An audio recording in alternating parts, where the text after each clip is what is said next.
और सबसे पहले बात धौलपुर की, जहां पुलिस को धौलपुर में बड़ी कामयाबी मिली।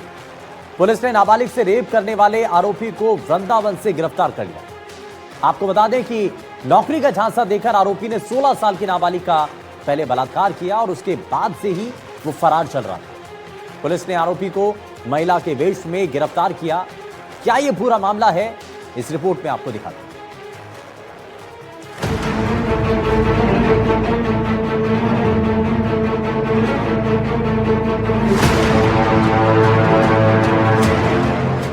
नाबालिग से रेप का आरोपी गिरफ्तार। बुर्का पहनकर छिपा था आरोपी। वृंदावन से पकड़ा गया आरोपी। नौकरी का झांसा देकर किया रेप। धौलपुर कोतवाली थाना इलाके की पोखर कॉलोनी में 15 दिसंबर को नौकरी का झांसा देकर 16 साल की नाबालिग लड़की के साथ दुष्कर्म करने के आरोपी राम भरोसी उर्फ राजेंद्र सिसोदिया को उत्तर प्रदेश के वृंदावन से गिरफ्तार किया गया है। आरोपी बुर्का पहनकर और लिपस्टिक लगाकर महिला के वेश में छुपा बैठा था। पुलिस अधीक्षक विकास सांगवान ने बताया कि बर्खास्त आरएसी जवान राम भरोसी उर्फ राजेंद्र ने 15 दिसंबर को 16 साल की नाबालिग लड़की और उसके भाई को जेल पुलिस में नौकरी का झांसा देकर बुलाया था। आरोपी ने नाबालिग के भाई को बाजार भेज दिया। इसी दौरान आरोपी ने नाबालिग के साथ रेप की घटना को अंजाम दिया। लड़की के चीखने चिल्लाने पर कॉलोनी के लोग मौके पर पहुंच गए, जिसके बाद आरोपी फरार हो गया। मुकदमा दर्ज होने के बाद पुलिस ने आरोपी की तलाश शुरू की। पुलिस आरोपी के संभावित ठिकानों पर दबिश दे रही थी। हर बार आरोपी पुलिस को चकमा देकर फरार हो रहा था। आरोपी की गिरफ्तारी को लेकर 10,000 का इनाम घोषित किया गया। पुलिस से बचने के लिए आरोपी ने वेश बदलना शुरू कर दिया। आरोपी की लोकेशन आगरा, लखनऊ, मध्य प्रदेश, ग्वालियर समेत कई जगहों पर ट्रेस हुई थी। आरोपी हर बार पुलिस को चकमा दे रहा था। बसेड़ी थाना क्षेत्र की एक नाबालिग बच्ची के साथ दुष्कर्म की घटना सामने आई थी 15 तारीख को। उसी के क्रम में उसने जब उसे बच्ची से के बयान हुए और बाकी जब तथ्य सामने आए तो पता लगा कि एक आरएसी का बर्खास्त हेड कांस्टेबल है राम भरोसी उर्फ राजेंद्र सिंह सिसोदिया, जिसके द्वारा जो पीड़िता है उसके पिता को वो हॉस्पिटल में उनकी पहली बार मुलाकात हुई। उस दौरान नौकरी का रेलवे पुलिस में नौकरी का झांसा देकर उसको फॉर्म भरने के लिए और उसका एडमिट कार्ड देने के बहाने बच्ची को उसके भाई के साथ अपने घर बुलाया और उसके साथ जो ये घटना है वो कारित उसने की। एसपी ने बताया कि कोतवाली पुलिस थाने के उप निरीक्षक को मुखबिर से लोकेशन की सही सूचना प्राप्त हुई कि आरोपी उत्तर प्रदेश के वृंदावन में वेश बदल कर रह रहा है। पुलिस की स्पेशल टीम को मौके पर भेजा गया। पुलिस टीम ने आरोपी को वृंदावन से गिरफ्तार किया और आरोपी से पुलिस पूछताछ कर रही है। आरोपी के विरुद्ध पूर्व में भी ऐसे कई सारे प्रकरण दर्ज हैं।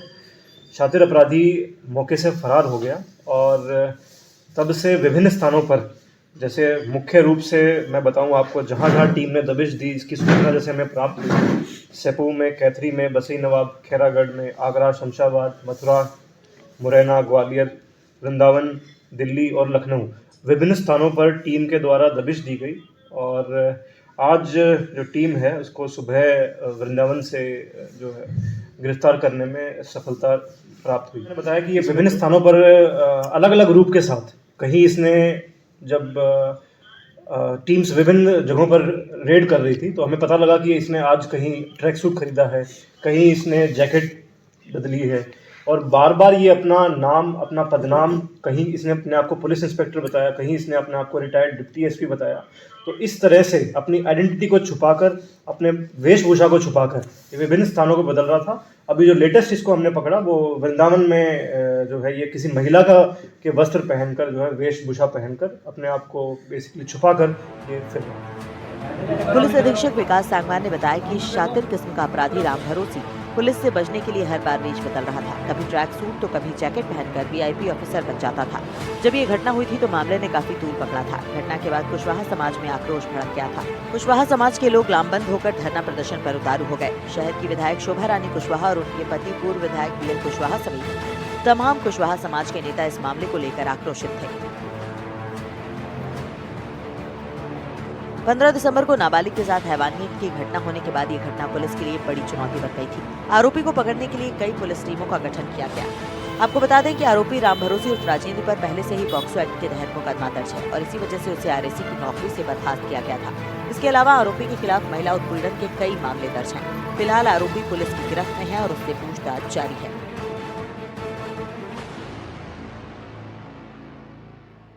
कोतवाली थाना पुलिस को मुखबिर से सटीक इनपुट मिला कि आरोपी वृंदावन शहर में महिला का वेश बनाकर छुपा हुआ है। स्थानीय पुलिस टीम का गठन कर मौके पर भेजा गया। पुलिस टीम ने आरोपी को मौके से गिरफ्तार किया है।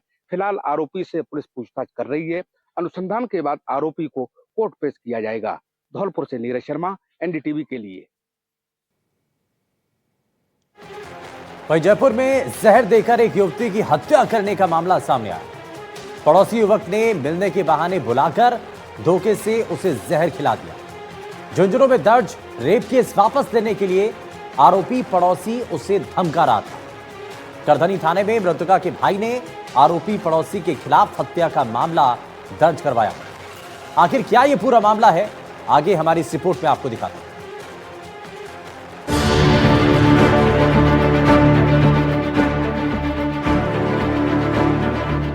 युवती की जहर देकर हत्या, रेप केस वापस लेने का बना रहा था दबाव, जान से मारने की धमकी दे रहा था आरोपी। नौकरी के लिए जयपुर आई थी लड़की। जयपुर में एक युवती की जहर देकर हत्या का सनसनीखेज मामला सामने आया है। आरोप है कि पड़ोस में रहने वाले युवक ने मिलने के बहाने बुलाकर धोखे से उसे जहर पिला दिया, जिससे इलाज के दौरान युवती की मौत हो गई। आपको बता दें कि करधनी थाना पुलिस ने मृतका के भाई की रिपोर्ट पर आरोपी के खिलाफ हत्या का मामला दर्ज कर जांच शुरू कर दी है। अब आपको बताते हैं कि आखिर ये पूरा मामला है क्या। झुंझुनू की रहने वाली 25 साल की युवती की हत्या हुई है। युवती के भाई का आरोप है कि 13 अक्टूबर को उसकी बहन जॉब के सिलसिले में जयपुर आई थी। 14 अक्टूबर को दोपहर करीब 2 बजे बहन ने उसे कॉल किया। कॉल कर तुरंत हॉस्पिटल आने को कहा। हॉस्पिटल पहुंचने पर बहन एडमिट मिली। उसके पास ही गांव का रहने वाला युवक भी खड़ा मिला। आरोपी पड़ोसी से पूछने पर कहा कि वो सिंधी कैंप आया था। उसकी बहन ने ही कॉल कर उसे मिलने के लिए बुलाया। मिलने जाने पर जहर खाने का पता चलने पर हॉस्पिटल में एडमिट करवाया। युवती ने आरोपी के धोखे से जहर खिलाने के बारे में ये बात बताई। इलाज के दौरान 15 अक्टूबर को सुबह करीब 4:30 बजे उसकी मौत हो गई।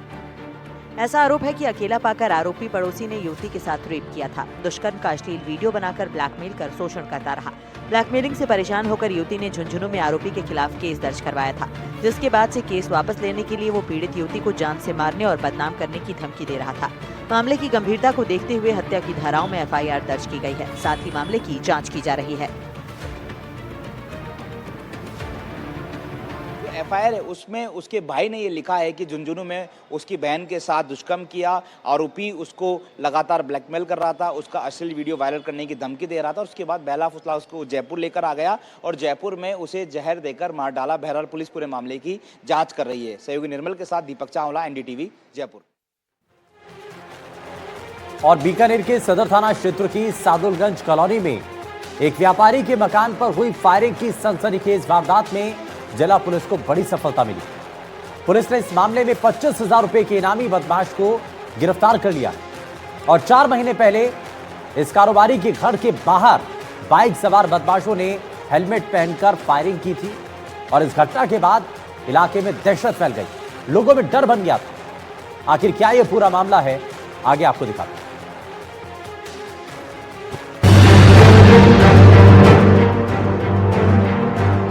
सादुलगंज फायरिंग कांड, 4 महीने बाद मुख्य आरोपी गिरफ्तार। व्यवसायी के घर के बाहर हुई थी फायरिंग, हिसार से पकड़ा गया आरोपी। बीकानेर पुलिस ने सादुलगंज फायरिंग कांड में बड़ी सफलता हासिल करते हुए 25,000 रुपए के इनामी बदमाश को गिरफ्तार किया है। पुलिस ने फायरिंग के मुख्य आरोपियों संजय नायक और सुनील नायक को हरियाणा के नारनौल से पकड़ा है। वारदात करीब 4 महीने पहले सादुलगंज क्षेत्र में व्यवसायी सुखदेव चायल के घर के बाहर हुई थी, जहां बाइक सवार बदमाशों ने हेलमेट पहनकर फायरिंग की थी। घटना के बाद इलाके में दहशत फैल गई थी। ये कार्रवाई IG रेंज हेमंत शर्मा और SP कावेंद्र सिंह सागर के सुपरविजन में की गई। इससे पहले इस मामले में 3 आरोपी शिव सिंह, रमनदीप और विक्की को गिरफ्तार किया जा चुका है, जिनमें से विक्की फिलहाल पुलिस रिमांड पर है। मुख्य आरोपियों पर हरियाणा में हत्या और फायरिंग समेत करीब 1 दर्जन संगीन मामले दर्ज हैं। फिलहाल पुलिस ने आरोपियों को कोर्ट में पेश कर रिमांड पर लिया है और पूरे मामले की जाँच में जुटी है। फायरिंग की घटना के बाद 10 दिसंबर को हार्डकोर अपराधी हैरी बॉक्सर ने सोशल मीडिया पर पोस्ट डालकर व्यापारी सुखदेव चायल को धमकी दी थी। पोस्ट में चेतावनी भरे लहजे में कहा गया था कि फोन पर बात नहीं सुनने के कारण फायरिंग की गई और आगे और भी गंभीर अंजाम भुगतने की धमकी दी गई थी। पुलिस इस एंगल से भी जांच कर रही है। इसमें जो दो लोग यहाँ पर आए थे फायरिंग करने के लिए, उन दोनों की पहचान हो चुकी है और दोनों को जो है गिरफ्तार कर लिया गया। इसमें जो बाइक चलाने वाला व्यक्ति था वो हरियाणा का रहने वाला विक्की है, जिसको भी 2 दिन पहले अरेस्ट कर लिया था। और जिस व्यक्ति ने फायरिंग की थी संजय नायक, उसको भी कल जो है गिरफ्तार कर लिया गया और उनसे उसका भाई भी उसका सहयोगी था, उसको भी गिरफ्तार कर लिया गया, सुनील को। और अब तक इस प्रकरण में 5 लोगों की गिरफ्तारी हो चुकी है। 2 लोग फायरिंग की घटना में शामिल थे, बाकी लोग इनको किसी न किसी रूप में इनको सहयोग किया है। आगे इन लोगों का पुलिस रिमांड प्राप्त करके प्रयास किया जाएगा, इन्वेस्टिगेशन किया जा रहा है कि और कौन-कौन लोग इस तरह के गिरोह में शामिल हैं। व्यापारी सुखदेव चायल के घर पर कुछ लोगों ने फायरिंग की थी और 5 करोड़ रुपए की फिरौती मांगने की बात सामने आई थी, जिस पर पुलिस ने त्वरित कार्रवाई करते हुए 3 आरोपियों को पहले गिरफ्तार कर लिया था, जिसकी निशानदेही पर 2 और आरोपी जो मुख्य आरोपी है उन्हें अब गिरफ्तार किया गया है, जिसमें मुख्य जो शूटर था संजय नायक उसे भी गिरफ्तार किया गया है, जिसमें 25,000 रुपए का इनाम घोषित था। फिलहाल पुलिस ने दोनों आरोपियों को गिरफ्तार कर आज कोर्ट में पेश कर दिया है और उसे पीसी रिमांड दिया गया है, ताकि उनसे जुड़े हुए आगे जो जिस गैंग से वो जुड़े हैं उसके बारे में उससे पूछताछ की जा सके। मैं साथी कैमरामैन SN जोशी के साथ गिरिराज बादानी, NDTV, बीकानेर। तो कुल मिलाकर के आपने देखा 5 लोगों की इसमें गिरफ्तारी हो चुकी है, लेकिन सवाल यहां पर यह है कि इतना बड़ा नेटवर्क कैसे ऑपरेट हो रहा था और इसके पीछे क्या और भी लोग हैं जो काम कर रहे हैं? इन लोगों की गिरफ्तारी से क्या बाकी लोगों तक पहुंचने में पुलिस को आसानी होगी या उनके कुछ ट्रेस मार्क मिलेंगे जिसके जरिए उन लोगों तक भी पहुंचा जा सकेगा? कितना बड़ा ये नेटवर्क था और क्या क्या इनका काम है, इन सब चीजों के बारे में फिलहाल जानना बहुत ज्यादा जरूरी है और पुलिस उस दिशा में आगे कदम भी बढ़ा रही है। लेकिन अब आगे बढ़ते हैं। डीग जिले में हनुमान मोहल्ले में 1 महीने में एक परिवार पूरी तरीके से बिखर गया। 1 महीने पहले घर का सहारा छिन गया और अब मां भी जिंदगी की जंग हार गई। पति की मौत के सदमे से उबर नहीं पाई एक महिला ने अपनी 3 मासूम बेटियों के साथ जहरीला पदार्थ खा लिया। इलाज के दौरान महिला की भरतपुर के RBM अस्पताल में मौत हो गई, जबकि तीनों बेटियां अब भी अस्पताल में भर्ती हैं। जिंदगी और मौत के बीच में वो झूल रही हैं। लेकिन कैसे एक महिला इतनी ज्यादा टूट गई कि अपने साथ साथ अपनी बेटियों को भी वो जहर दे देती है। दरअसल ये डीग जिले का मामला सामने आया, जहां 1 महीने में ये परिवार पूरी तरीके से बिखर जाता है। 1 महीने के अंदर ही, क्योंकि घर का सहारा छिन जाता है और मां भी जिंदगी की जंग हार चुकी है। पति की मौत का सदमा वो महिला झेल नहीं पाई और इसी कारण उस महिला ने अपने साथ साथ अपनी 3 मासूम बेटियों को, जिनका इसमें कोई कसूर नहीं था, किसी अवसाद में नहीं थी वो बेटियां, लेकिन वो महिला अपने साथ साथ 3 बेटियों को जहरीला पदार्थ खिला देती है, जिसमें उस महिला की मौत हो जाती है। क्या हुआ, कैसे हुआ, जरा आगे आपको दिखाते हैं। पति की मौत का सदमा, महिला ने 3 बेटियों के साथ खाया जहर। बच्चियों की हालत नाजुक। 9 साल पहले हुई थी मृतका की शादी। घटना डीग शहर के हनुमान मोहल्ले की है। यहाँ रहने वाला निहाल सिंह कोहली सब्जी मंडी में फलों का ठेला लगाकर परिवार का पालन पोषण करता था। करीब 1 महीने पहले लीवर में संक्रमण की वजह से उसकी मौत हो गई थी। घर का एकमात्र कमाने वाला सदस्य चले जाने के बाद परिवार पर आर्थिक संकट आ गया। परिजनों के मुताबिक पत्नी मधुबाला गहरे सदमे में चली गई थी और लगातार बेटियों के भविष्य को लेकर चिंतित रहती थी। रविवार देर रात भोजन करने के बाद मधुबाला ने पहले खुद जहरीले पदार्थ का सेवन किया और 3 बेटियों को भी जहरीला पदार्थ खिला दिया। कुछ ही देर में चारों की हालत बिगड़ने लगी। बच्चों की तबीयत बिगड़ती देख परिजन घबरा गए। सभी को जिला चिकित्सालय डीग लेकर पहुंचे। हालत गंभीर होने पर डॉक्टरों ने चारों को भरतपुर रेफर कर दिया। RBM अस्पताल भरतपुर में इलाज के दौरान महिला ने दम तोड़ दिया। पुलिस ने पोस्टमार्टम के बाद शव परिजनों को सौंप दिया। तीनों बेटियों को जनाना अस्पताल भरतपुर में भर्ती कराया गया है। योगेश कोहली और रघुवीर कोहली 2 भाइयों का विवाह 9 साल पहले उत्तर प्रदेश के अलीगढ़ की पूजा और मधुबाला से हुआ था। रघुवीर कोहली की मृत्यु पहले हो चुकी है, जबकि बड़ा भाई योगेश कोहली मजदूरी कर परिवार का भरण पोषण करता है। पति की मौत के बाद आर्थिक तंगी और मानसिक तनाव से जूझ रही मधुबाला को समय पर सामाजिक और मानसिक सहयोग नहीं मिल सका। मां की मौत के बाद अब तीनों मासूम बेटियां अस्पताल में भर्ती हैं। सूचना मिली थी कि कस्बा डीग में नई सड़क रोड पर एक महिला ने अपनी 3 बेटियों के साथ में पॉइजन खा लिया है वो काफ़ी इस 1 महीने से सदमे में थी, क्योंकि उसके पति है, उसकी 1 महीने पहले बीमारी के कारण मौत हो गई थी। उसी सदमे के कारण उसने वो पॉइजन खाया था। हॉस्पिटल में यहाँ से परिजन उसको आरबीएम हॉस्पिटल लेके गए। वहाँ उसकी कल इलाज के दौरान उस स्त्री की मृत्यु हो गई। उसका नाम मधुबाला था। उसकी 3 बेटियां हैं। परिजनों ने डॉक्टरों को बताया कि बच्चियों की मां ने उनके साथ सल्फास की गोलियां खा ली थी, जिससे चारों की तबीयत बिगड़ गई थी। डॉक्टर गोयल के मुताबिक नेहा और पायल की हालत में सुधार है, जबकि शालिनी को उल्टियां, सांस लेने में दिक्कत और चिड़चिड़ापन बना हुआ है। उल्टियों में खून आने की शिकायत भी बनी हुई है। फिलहाल बच्चियों का इलाज जारी है। और 1 महीने पहले इसका पति गुजर गया था। डिप्रेशन में आके उसने पता खा लिया था और ये पहले दिन गए थे, दिन में हॉस्पिटल दोनों रेफर कर दिया था डॉक्टर के लिए। तो डॉक्टर में इलाज के दौरान उसकी मौत। जो महिला के पति थे, उनकी लिवरोसिस बीमारी यानी कि लीवर कैंसर होने के कारण उसकी मृत्यु हो जाती है। जब से जो मधु नाम की महिला थी, काफी समय से मानसिक तनाव में चल रही थी तथा आर्थिक स्थिति से जूझ रही थी, क्योंकि आगे पीछे उसके लिए कमाने वाला कोई नहीं था। जहां मानसिक तनाव से जूझने के कारण महिला ने रविवार की देर शाम को खाने में सेल्फोस की गोली मिलाकर अपने बच्चों को दी और स्वयं खुद ने खाई, जिसमें उपचार के दौरान महिला की मृत्यु हो जाती है। साथ में जो बड़ी बच्ची है, अभी उसकी स्थिति गंभीर बताई जा रही है, लेकिन जो 2 छोटे बच्चियां हैं उनकी स्थिति अब सामान्य है। और Haryanvi music company Gem Tune का मालिक राव इंद्रजीत एक बार फिर से सुर्खियों में आ चुका है। अब ईडी ने उस पर शिकंजा कस दिया है और उसके 10 ठिकानों पर ईडी ने रेड भी की। पुलिस की फाइलों में राव इंद्रजीत गैंगस्टर है और उस पर ईडी की भी नजर बनी हुई। इंद्रजीत पहले ही देश छोड़कर दुबई में बैठा हुआ है, लेकिन इससे जुड़ी क्या जानकारी मिल रही है? दरअसल अब ईडी ने अब उस पर शिकंजा कसना शुरू कर दिया और उसके 10 ठिकाने हैं जहां पर ईडी ने रेड की है और वहां से क्या मिला है, जरा आगे आपको दिखाते हैं।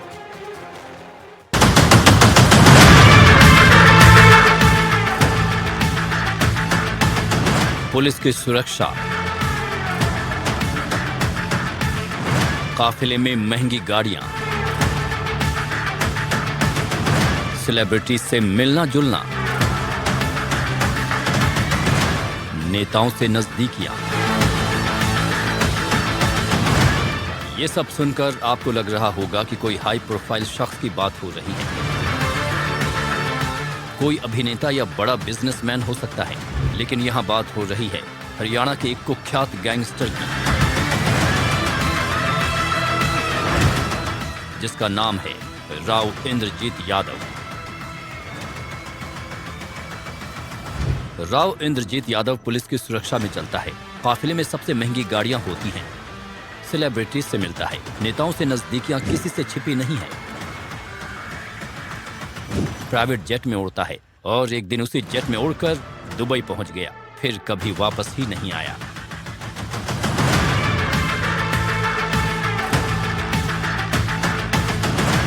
इंद्रजीत यादव सोशल मीडिया पर लग्जरी लाइफ के लिए मशहूर है, लेकिन पुलिस की फाइलों में वो कुख्यात गैंगस्टर है और ईडी की फाइलों में इकोनॉमिक ऑफेंडर है।